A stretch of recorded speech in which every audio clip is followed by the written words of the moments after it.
Everybody's become an agent. People who don't understand have become agents. The agents don't understand the classifications. So why haven't we developed the coastline to be a coastline where people can enjoy? Not down to money, it comes down to greed. Because money is money, everybody needs money. It's greed, it's excess money. If I had to compare people 20 years ago to today, people are angry. Sara Grech for Prime Minister is where I'm going at the moment.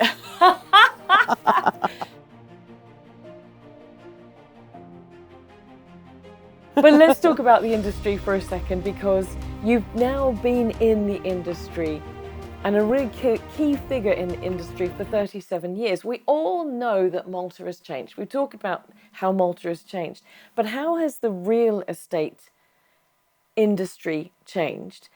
And we'll come on in a second to the challenges, the consistent challenges. But first of all, what does it look like now compared to what it did when you first started? How has it changed? It's changed in many ways as in internally and externally. So shall we start with the internal? Let's do that. So the internal is that, unfortunately today, estate agencies looked upon as an unprofessional business. Okay. When in actual fact it shouldn't be. Recently they've done the introduction of the licensing for the agents, which I think has brought in structure. So compared to 10 years ago, today we're obviously moving forward to bring a more professional body within the estate agents, because anybody's become an estate agent. Everybody's become an agent. People who don't understand have become agents. You get people looking for commercial properties where the agents don't understand the classifications of each business, whether it's an office, whether it's a restaurant, or it's a shop. So these are very important skills that the agent should have. And I think with this licensing, you're bringing in a more professional agent. So today, if you want to become a part of an agency, you have 1 year where you can apply for this property certification. If you don't have it, you cannot be an agent. And that's enforced today. So that differs from what we had in the past.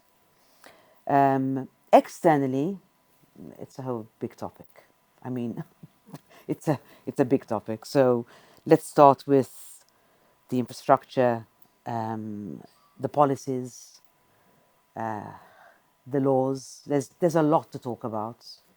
From an outsider's point of view, though,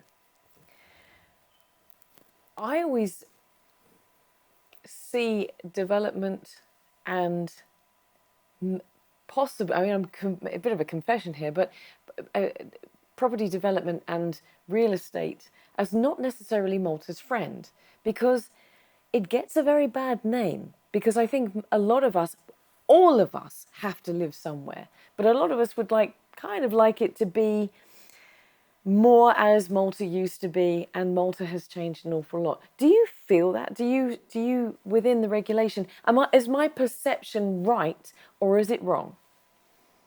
No, your perception is right.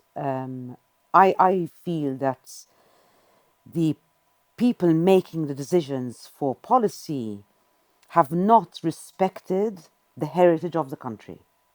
So, for example, where you get these in the past, because today they've got restrictions in and there's UCA and it's happening, but not as much as it should.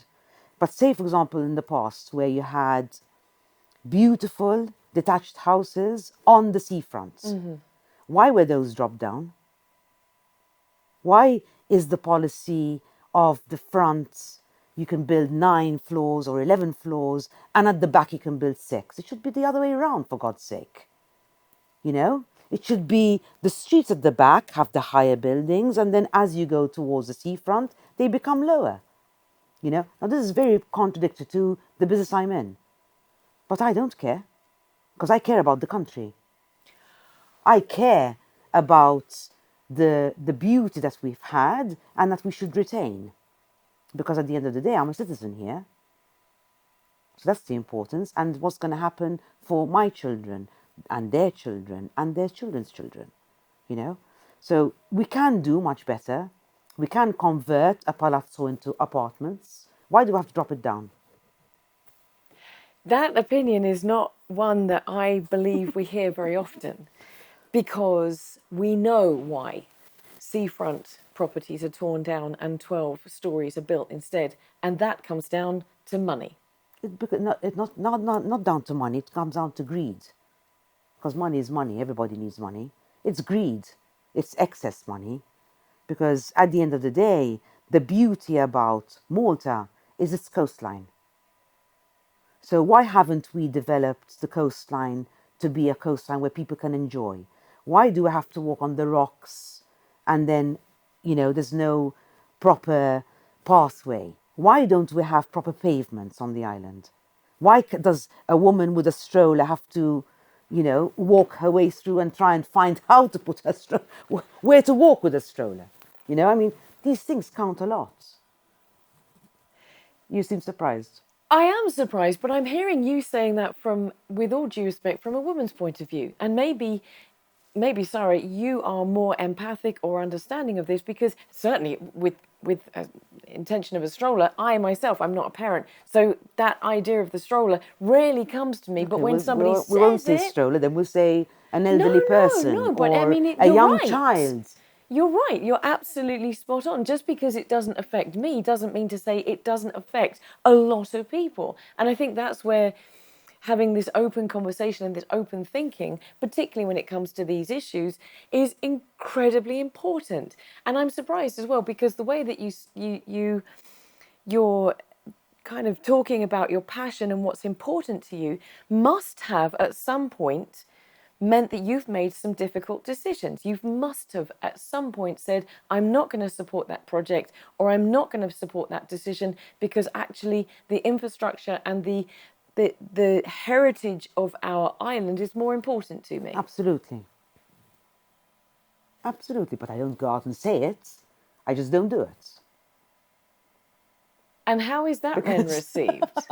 No, but you make that because sound really easy, but it you're is in easy. real... It is easy. You know Oh, why? Because your life is made up of your values. If your values are the way they are, then you stick to your values and no one can change them.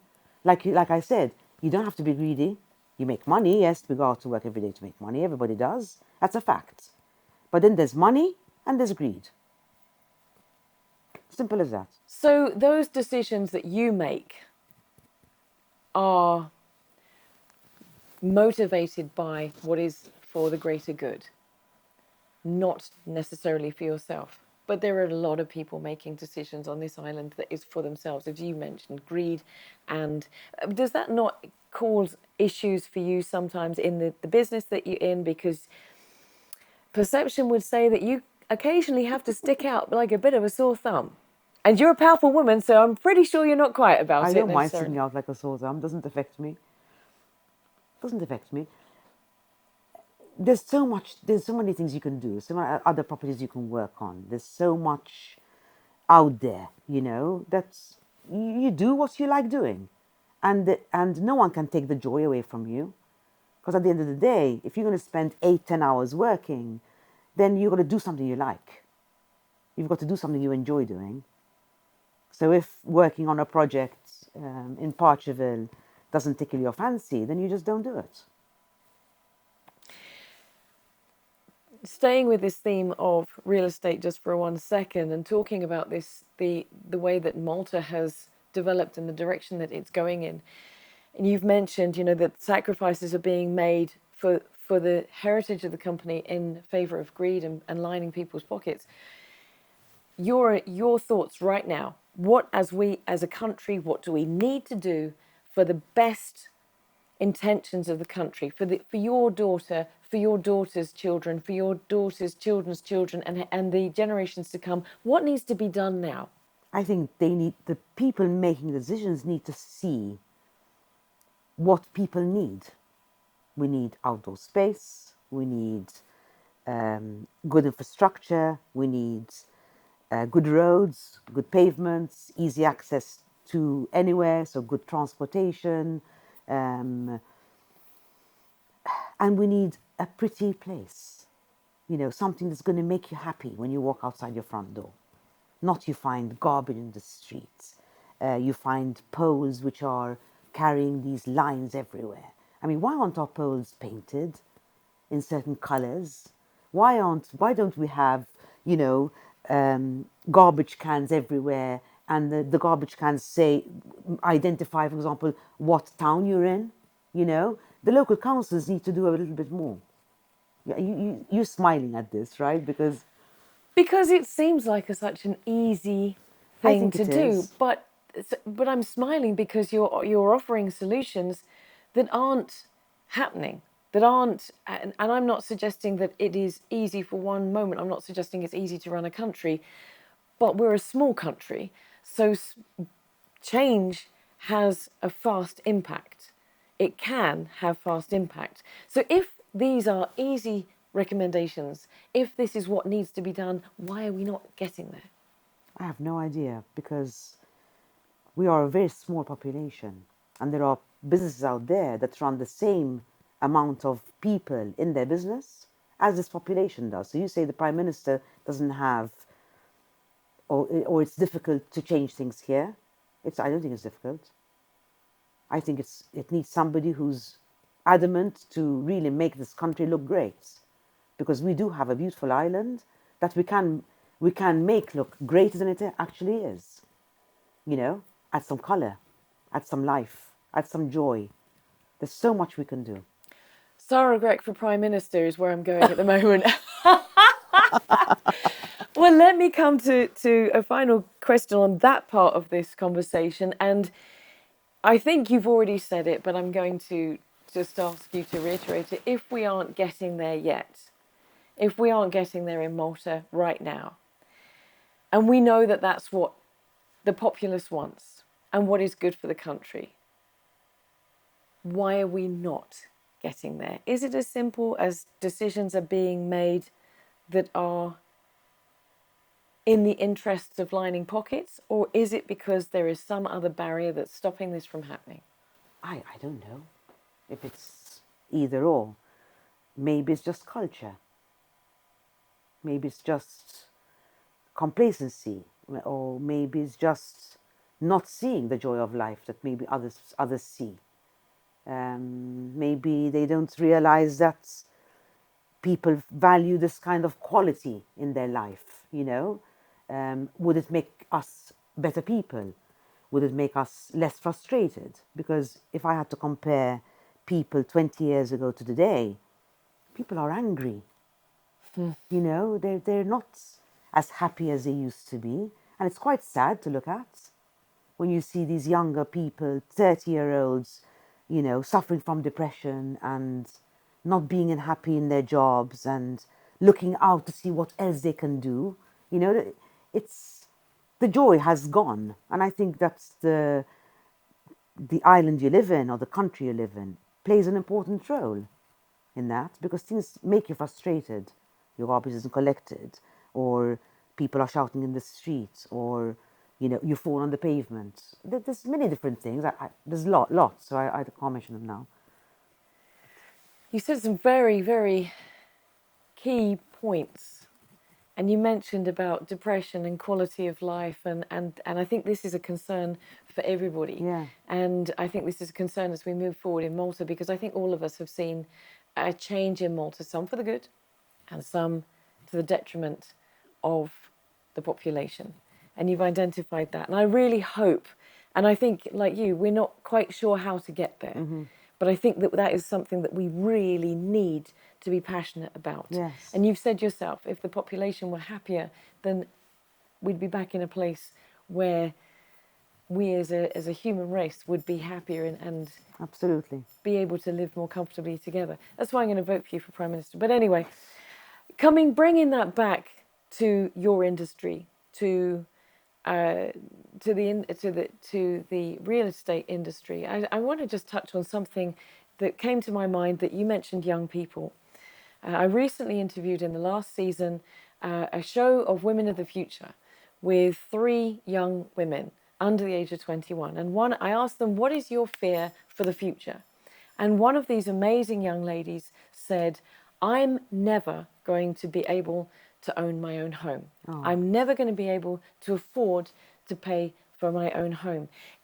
And even me at my grand age, am facing these challenges.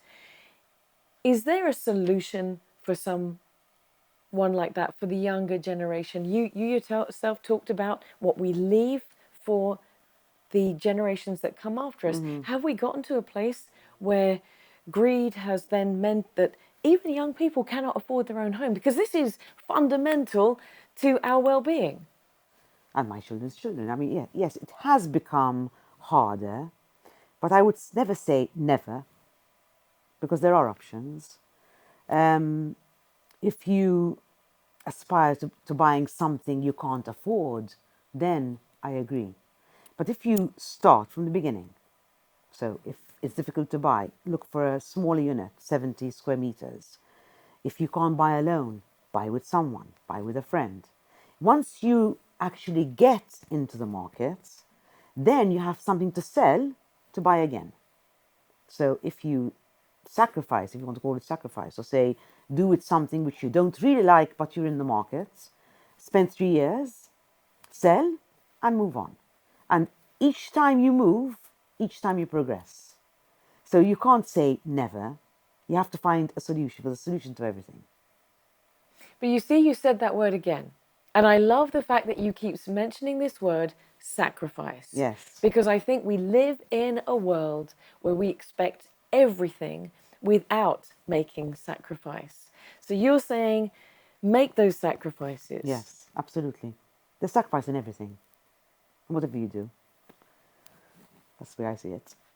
Listen, Sara, you have come out with some great nuggets, some golden nuggets of wisdom, and also just listening to your story and listening to how Sara Grech started and where you are now. My final question to you would be, both personally and professionally and as a mother, what would you like to see as your lasting legacy? It's a difficult question. I know I'm good at these difficult questions. I'm not going to make it easy for you.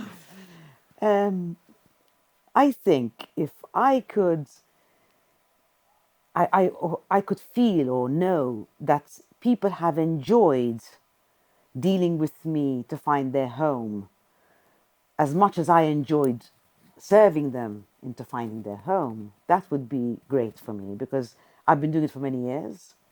And the joy for me was always helping somebody achieve what they wanted to achieve.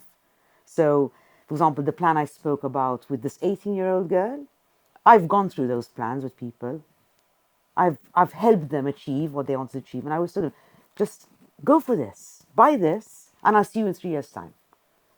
Sort of like, there was always that goal. So I've had my clients come back and come back and come back, and today quite a few of them have become many good friends, because obviously they've gone through that journey, and that has given me great pleasure. It has given me a lot of satisfaction, seeing them achieve what they wanted to achieve. I think that's a fantastic legacy, because you've also taken the pain out of the process as well and bringing joy into that process. And that, again, a theme that is all the way through this interview is you talking about getting the most out of life. That's your professional legacy, personal, and as a parent. I know, but I'm not going to let you have it easy here, Sara.